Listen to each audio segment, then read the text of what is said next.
It's about 6 o'clock in the morning. We've just gotten up and made ourselves a quick, disgusting instant coffee. And yeah, pretty much got to get our stuff together and go to the trail. Yeah. I don't know that we both slept very well last night. It took me a little while to get to sleep. I think we both had an average sleep, so it'll be interesting to see how it goes. But yeah, excited. Yeah, let's go. Cheers.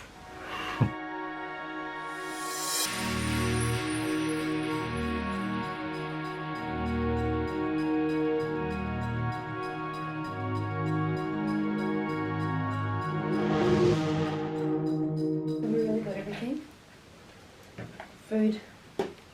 That's it. Yeah. Food and water.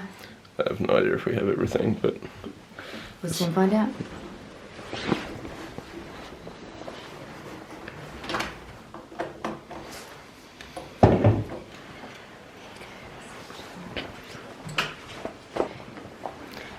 Forget about how cold it's going to be. yeah.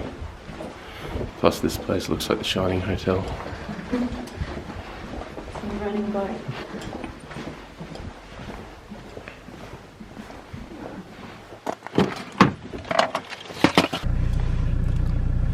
I reckon that's gonna drop.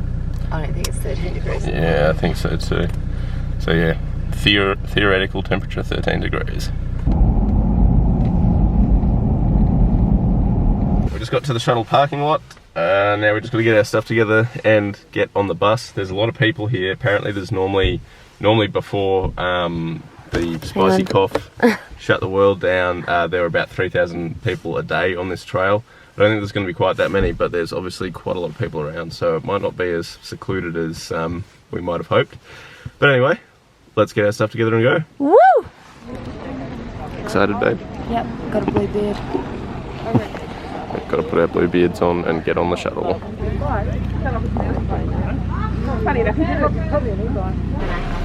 On the bus. So trying to figure out how to use a seatbelt.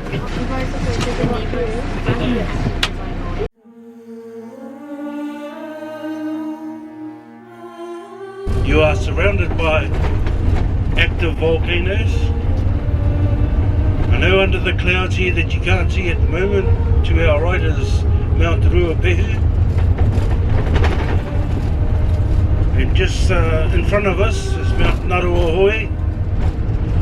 And then got the big fellow himself, our tupuna Tongariro. This hike is not an easy hike. It is very challenging. You will need to make sure that you have plenty of water and sunscreen. There's a sign on the door that said 2 people a week on average are rescued by helicopter. Yeah, I saw that. Come in. Make a good video. The Achilles, it really hurts. So Matt had a bit of a tumble down this fall. Alright, I've gotten started. 19.4 k's ahead, plus 700 metres apparently to get back to the parking lot. So that's We got stitched up. that was an unfortunate fact to find out.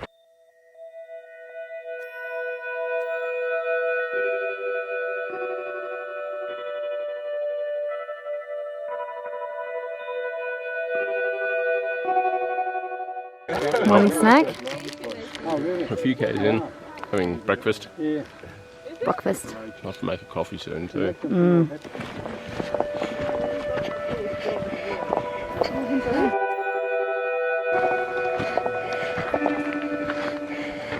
Yep, we are about to go up the Devil's Staircase, and we got a pretty good warning from the shuttle driver.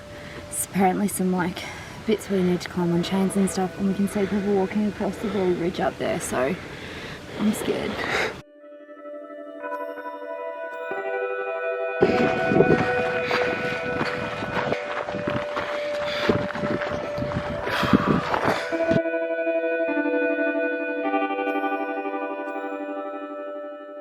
Alright, we're a good portion of the way through. Well, what are we? 6 k's in. 6.6 actually. So we've stopped to make ourselves a quick cup of coffee, which for some reason we didn't bring a thermos, we brought our stove, so we're boiling water at the moment. There's a little rest area here with some toilets and everything, so stop here for a few minutes. It's a lot colder up at this point. Freezing. Here. We were in singlets 5 minutes ago, and now we're in our puffer jackets. It's a little bit wet, a bit windy, so I don't know how well you're going to be able to hear this, but yeah. We'll carry on, have our coffee. We've got this coffee thing to let us use coffee pods while we're out and about like this. So I think all we have to do is put the pod in there, put the lid on. Wait, what does this thing do? Is it the grinder? Why didn't we bring the instructions? Yeah, good question. Alright, so listen. I'm putting this in there, and this is cutting the coffee open. And then I'm wondering if there's like, what's this? Oh yeah, I don't know. It seems like that should do something, right? Anyone who knows anything about us knows that we love coffee. So we had this great nifty little device that was supposed to allow us to use like Nespresso pods to make espresso coffee while we were out somewhere like this, which we were extremely excited about, thought it was going to be really cool, but I may have neglected to bring the instructions and we couldn't figure out how to use it. So instead, what does this brew specifically entail? So what we've done is cracked open 2 Nespresso pods and poured them into some water, and we're making Turkish coffee. I think that's pretty insulting to Turkish people. That we also need to use this pot for our lunch. So we're gonna have like coffee laced food all day.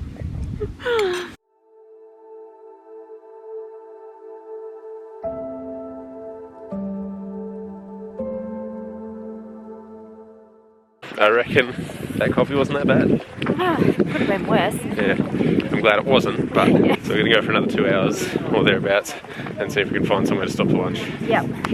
Somewhere in the sun, hopefully, because it's bloody freezing. Yeah, it's still foggy. More grim mornings ahead.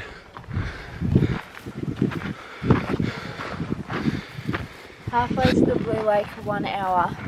There's a way to go in the most difficult exposed sections ahead. Oh. Great.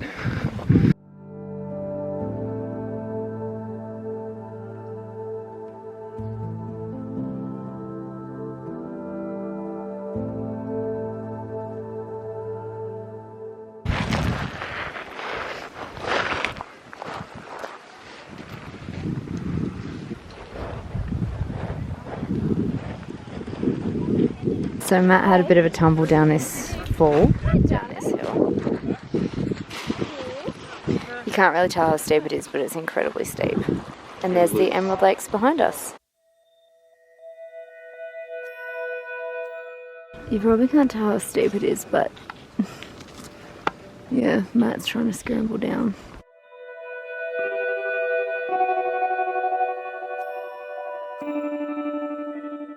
So how you feeling? 9k's in, 10 to go? Well, I'd feel better if I hadn't fucked my ankle.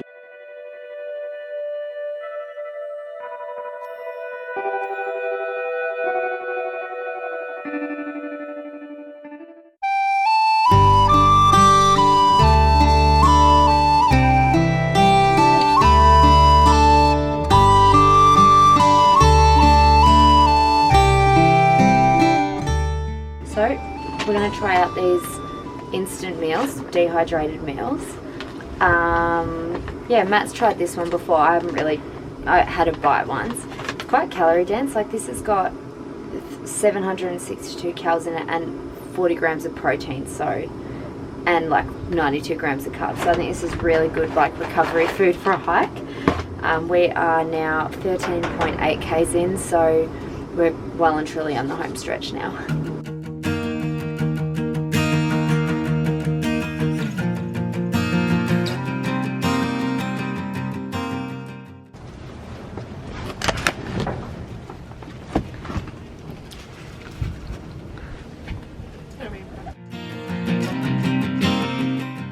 Okay, we just finished lunch, so it's the home stretch now. It's about 2:30 and there's supposedly about an hour and a half remaining on the trail. So we're gonna get into it. Hopefully my ankle doesn't slow us down too much, and with any luck we'll be back at the car around about 4 o'clock.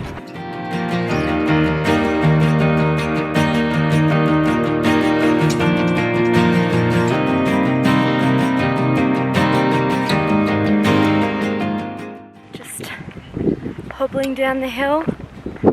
Poor little Matt's got his sore ankle. Definitely on the home stretch now, and it's very beautiful, but it is just gonna take a little bit longer just because Matt's ankle's feeling a little bit tender.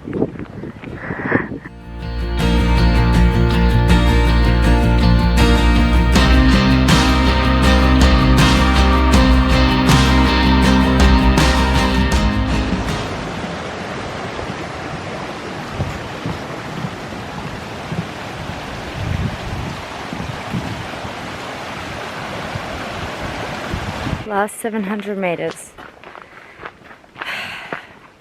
It's been a really rough day. Poor Matt. He's really feeling it. I've really enjoyed the walk. It's been very challenging, but yeah, I really feel for Matt because he's might be walking around with like a fucking fractured foot or ankle, and he's done that for like the last, I don't know, I guess like 15 kilometers or something.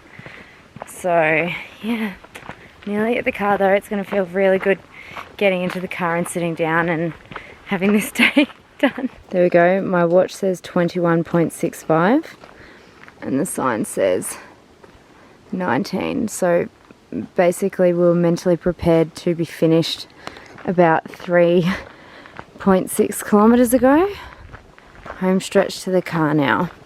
Walking back to the car. Oh, what a feeling. Do you want to just sit for a bit? Now, I'm nervous because this doesn't look like where we parked earlier. Okay, so when I thought it was 700 metres to the car, it was 700 metres to the bottom. No, wait. It was 19 k's then some to the end of the track. Now it's a 700 metre walk along a gravel road to where we parked the car. So my watch is now telling me we've done 22.37 kilometres. And poor Matt's hobbling back there, so I've got the car keys.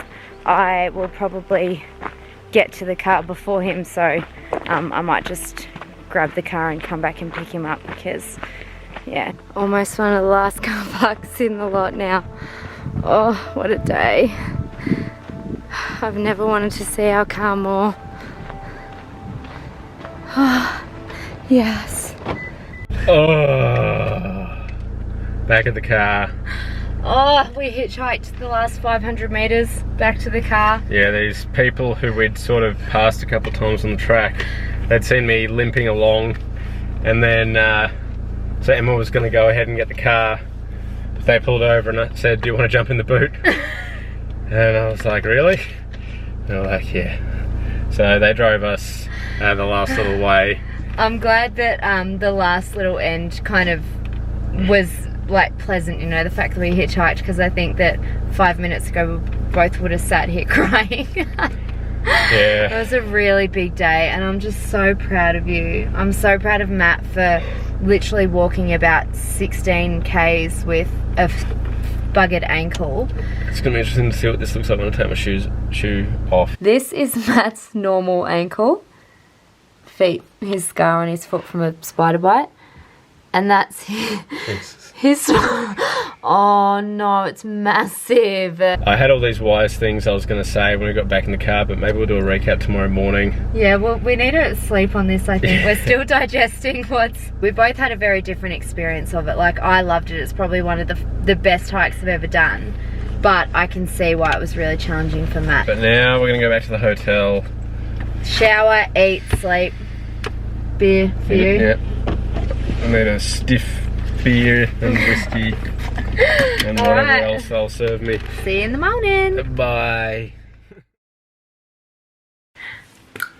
Well, yesterday was a pretty eventful day, and I think we definitely feel in better spirits right now than we did at the end of the hike. It was still a good moment of achievement afterwards, but yeah, it was certainly very tough. A couple of things I'd say about that hike is you definitely need to do it in hiking boots.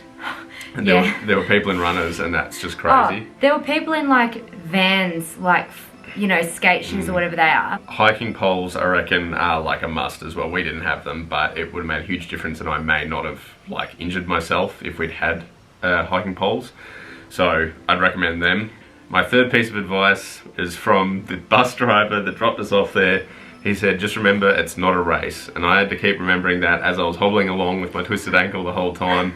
Doesn't matter how long it takes you, just enjoy it. And even before I hurt myself, like going up the uphill parts and everything, it's so much better if you actually take the time and appreciate what you're doing rather than just rushing and trying to get to the end. When you're doing a hike that's a bit challenging, you're kind of in your head, you're not really taking in how beautiful the surrounds are. You're just kind of like, oh, let's get through this. You're looking at your feet in front of you. You're looking at your feet in front of you. I mean, it's so interesting how different our experiences were. Like at the start, you know, everyone like warned us about the Devil's Staircase, and we're like, oh, this is going to be really, really hard. And it was challenging, but actually the descent from that was harder. I mean, that's where Matt hurt his ankle. I kind of just leaned into it and basically like skated down the mountain. It was very, very loose ground, and everyone was falling over. Like if you took a wrong step, you could have toppled literally over the edge. The waiter at the restaurant here told us a story about some people just a couple of years ago who did it in very unfavourable conditions, and at that exact section where I slipped over, someone actually went down into one of the craters and never came back up again. It's definitely not something that you can take lightly or you know, take your safety for granted. But we definitely do recommend doing the Tongariro Alpine Crossing. It is definitely an awesome, awesome walk. We'll be doing it again at some point when I can walk again. I loved the hike. I think it's probably one of the best hikes I've ever done. I just enjoyed every part of it. It was unreal. I couldn't recommend it enough. I just think it's one of those hikes that you need to be prepared for. There were people all different fitness levels, all different ages. I mean, there were some older guys on there who I reckon were like in their 70s. So it's definitely one of these things that if you're mentally prepared for, I think you can do. But it was amazing. Like, we will do it again when Matt's in a bit, when he's in better shape, and at least we know what to expect too. Yep. Yeah. But cool. Anyway, hope you enjoyed. Yep. See you in the next one. See you in the next one.